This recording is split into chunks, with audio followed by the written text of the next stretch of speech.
Assalamualaikum warahmatullahi wabarakatuh. Kembali lagi di channel saya Dwi Chandra Gumelar. Di sini saya akan menjelaskan tentang suatu keadaan, yaitu keadaan stres. Perkenalkan, nama saya tadi Dwi Chandra Gumelar dari kelas TY 18. Ya, kita lanjut saja untuk presentasinya. Yang pertama itu tentang definisi stres.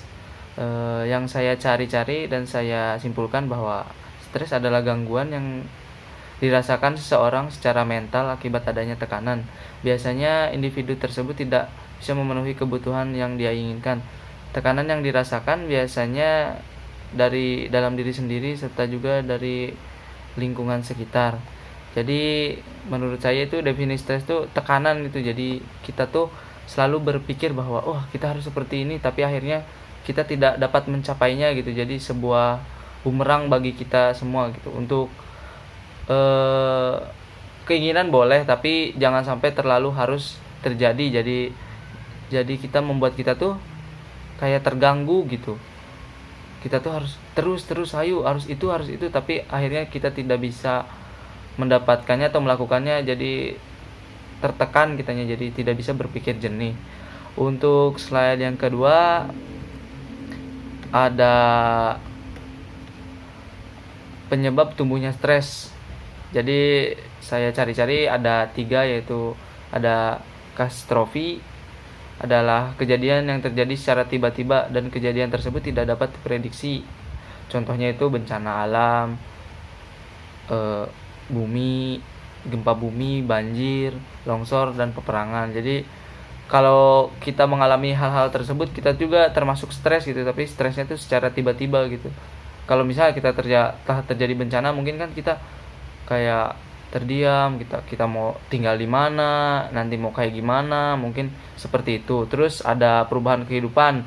Seseorang dapat mengakibatkan terjadinya stres, misalnya tentang perceraian, kematian seseorang, ataupun kehilangan pekerjaan. Jadi kalau kita kehilangan pekerjaan pun akan menimbulkan stres, di mana di situ kita akan memikirkan kita mau kerja di mana lagi kalau bukan di situ gitu. Walaupun masih bisa kerja di lain, tapi kan istilahnya kita berpikir bahwa kita akan kerja di mana lagi gitu. Kita harus cari dulu mulai dari nol kembali. Dan yang ketiga ada di kejadian sehari-hari. Misalnya kita ini ada kegiatan yang sangat padat tuh, ada macet, ada antrian, dan lain-lain gitu.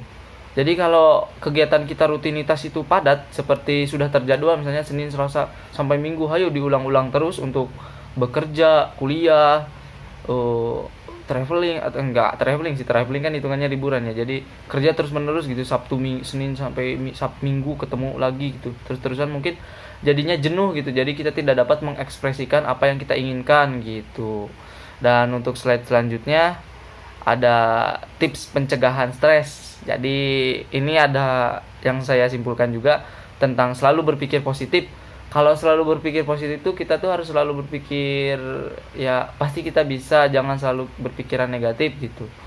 Itu pun harus dibarengi dengan usaha yang kita lakukan gitu. Kalau kita terus berpikir positif tanpa usaha, mungkin sama aja stres kita juga ya, yang tadi kembali. Tapi untuk yang kedua juga, kembangkan hobi yang Anda punya. Nah, di sini pun hobi akan sangat menunjang Anda untuk tidak stres. Jadi kalau Anda sudah stres, pindah kegiatan gitu untuk melakukan hobi. Misalnya Anda hobinya bermain sepak bola, Anda ya lakukan sepak bola gitu di sela-sela kegiatan Anda. Misalnya Senin sampai Jumat Anda untuk bekerja atau berkuliah, nanti di Sabtu Minggu kalian dapat bermain sepak bola, jogging, refreshing istilahnya gitu, tidak memikirkan hal yang monoton terus-menerus.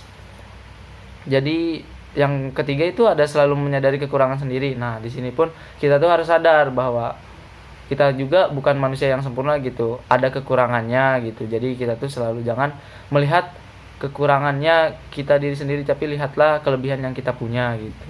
Terus berkomunikasilah dengan orang sekitar. Nah, di sini pun berkomunikasi dengan seseorang pun dapat menghilangkan stres gitu. Istilahnya kita mau ngobrol ya, ngobrol-ngobrol ringan, ngobrol-ngobrol kesana kemari, tapi istilahnya kita tuh dapat meluapkan ekspresi yang tidak kita luapkan di pekerjaan sehari-hari. Misalnya kita marah-marah atau kita ketawa-ketawa, itu pun sudah meringankan beban stres tersebut.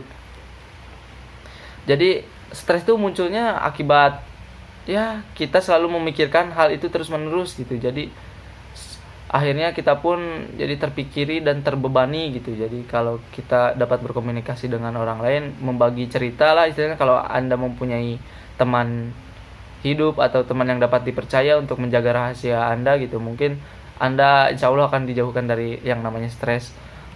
Yang kelima ada contoh kasusnya ini. Contoh kasusnya itu sebagai contoh ya merupakan ya mahasiswa untuk sidang akhir skripsi nih, sedangkan persiapannya belum matang sehingga mahasiswa tersebut akan stres terkait sidang akhir skripsinya tuh. Artinya mahasiswa ini pun terancam gagal untuk sidang skripsi. Nah, di sini juga gitu. Kita tuh harus memikirkan sesuatu yang ada di depan mata, tapi jangan terlalu dipikirkan gitu. Jadi gimana ya kalau kita selalu memikirkannya tapi tidak dibarengi dengan usaha gitu istilahnya tuh. Tapi harus ada usahanya juga. Jadi ada masanya gitu bahwa kita untuk berpikir itu gitu, pelan-pelan, sedikit-sedikit gitu. Harus ditata dengan rapi gitu. Supaya tujuannya dapat tertuju. Yang kedua ada mahasiswa yang semakin stres akibat dosen meminta deadline tugas, sedangkan mahasiswa tersebut tidak dapat menyelesaikan tugasnya pada tepat waktu. Nah, ini pun sama. Jadi ini istilahnya tekanan dari luar juga ya. Jadi ada seseorang yang meminta kita untuk mengerjakan sesuatu tapi di luar kemampuan kita, bukan di luar kemampuan kita sih, mungkin batas waktunya yang terlalu sedikit mungkin ya. Jadi mahasiswa itu merasa stres gitu, ditekan, saya harus ngerjain ini, saya harus ngerjain ini. Jadi dia pun akhirnya merasa, wah saya nggak bisa nih. Jadi akhirnya dia tergolong masuk stres, tapi stresnya ringan ini.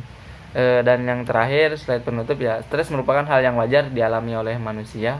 Akan tetapi stres juga yang berlebihan itu tidak baik gitu. Jadi kita harus tetap selalu berpikir positif, santai, dan enjoy. Mungkin itu saja yang dapat saya sampaikan di presentasi ini. Terima kasih buat teman-teman yang udah nonton video ini.